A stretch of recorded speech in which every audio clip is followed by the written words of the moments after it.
This is another in a series I call From My Corner. This one is titled, What a Country, If Only. We American people just demonstrated to the world how cooperation and collaboration work in a functioning democracy focused on an existential goal.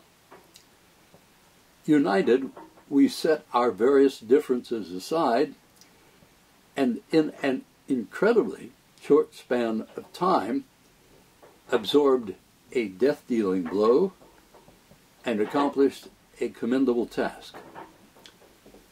At every level, from the common citizen in the street to local city police to state officials to the FBI to federal leaders, we pulled together.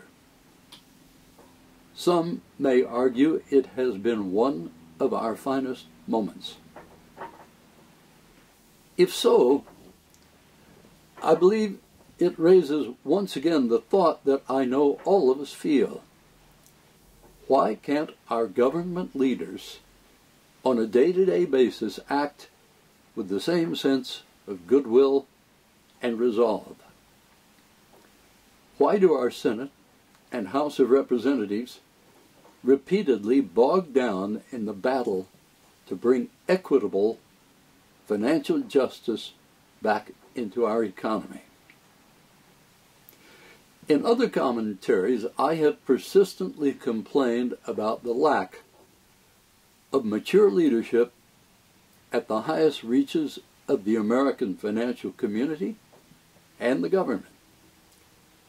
It is my personal conviction that the tragedy of 20 to 30 million of our fellow citizens having lost their jobs and income is every bit as important as our ability to counter terrorist attacks.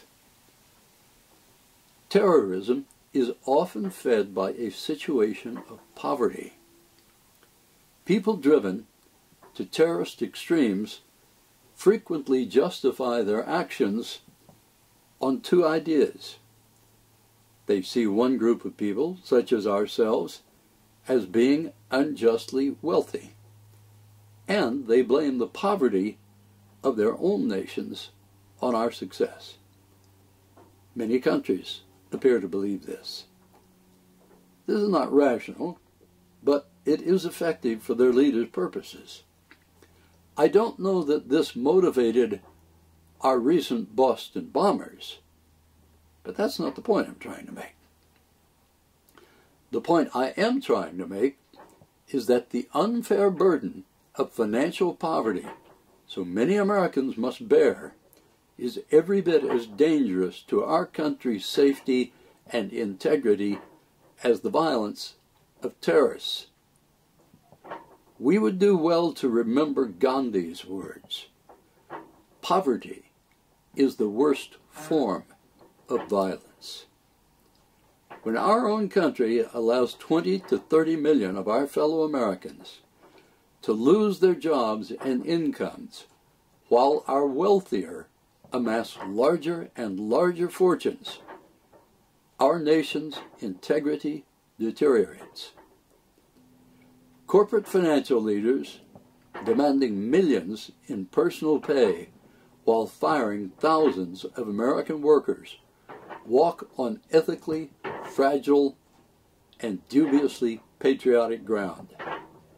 Their executives demanding million-dollar incomes while millions of Americans survive on hundreds of dollars a month exhibit detestable judgment and greed.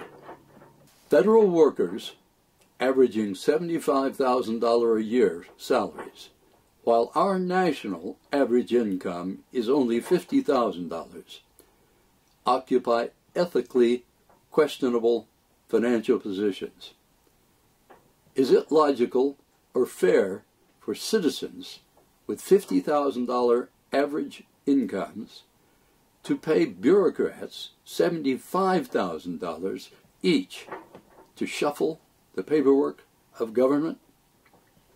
Does it make sense for working Americans to bankroll congressional retirees' lucrative lifetime financial benefits, while many Americans must make do with nothing, or at best, Social Security plus a still tenuous medical support system? I don't directly fault government workers. They have a job to do. Many of them, particularly in law enforcement and the military, just showed their value to us. I do fault all financial leaders and all government leaders, and I fault all of us because we do not demand an organized means to share the work of our economy in some equitable fashion with all of us. Work shared fairly with all Americans is as necessary to safeguard our country from terror as military defense and homeland security. I suggest the wealthy should note that work fairly shared among all Americans is also equally vital to their continued financial well-being. Until next time, from my corner here, this is your ally in mischievous dissent, Howell Hurst.